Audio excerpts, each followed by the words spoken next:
Hey everyone, welcome back to the channel. Today I'm diving into Silent Hill F, the latest entry in Konami's long-running Silent Hill series, and easily one of the strangest, most ambitious horror games of the year.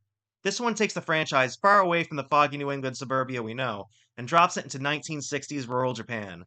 The result is haunting, sometimes messy, sometimes breathtaking, but always fascinating. Let's talk about how Silent Hill F redefines the series with a story that's less about escaping monsters and more about escaping the expectations that trap us. You play as Hinako, a teenage girl navigating life in a strict, patriarchal village. She's constantly belittled, medicated, and told who she's supposed to be. But one day her world splits open. Suddenly she's slipping into a distorted version of her town, one dominated by red spider lily vines, mist, and monsters shaped by guilt and folklore. This dual reality mirrors her loss of control, and that's where Silent Hill F really shines.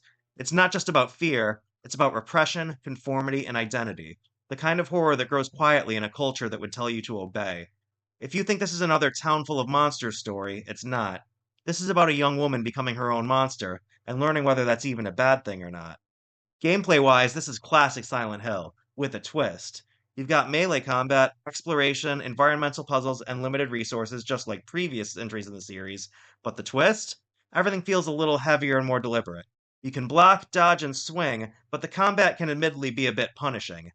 Honestly, though, it kind of works. The awkwardness fits Hinako's experience, someone who isn't a fighter, but another everyman Silent Hill protagonist just trying to survive. What never falters is the atmosphere. Silent Hill F is absolutely gorgeous in the most unsettling way. The red spider lilies, symbols of death and rebirth, are everywhere. The town itself feels alive, rotting, and sacred all at once. The visuals channel classic J horror, blending tragedy with beauty, and every frame looks like a ghost story painted in decay. Even if you're not quite vibing with the gameplay, this world is impossible to forget. And after last year's incredible Silent Hill 2 remake from Bloober Team, this series, anthology like as it may have become, is very much back on the right track.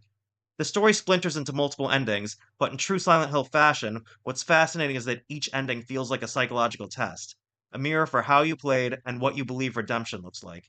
In the best Silent Hill tradition, it's not about beating the game, it's about understanding what it's saying, about grief, purity, and how the worst monsters are the expectations we inherit. Silent Hill F is sometimes uneven, maybe even frustrating, but it's also bold, terrifying, and deeply human. So if you're just looking for a straightforward survival horror, you'll bounce right off this one. But if you want a story that gets under your skin and stays there, this is one of the best horror games of the year.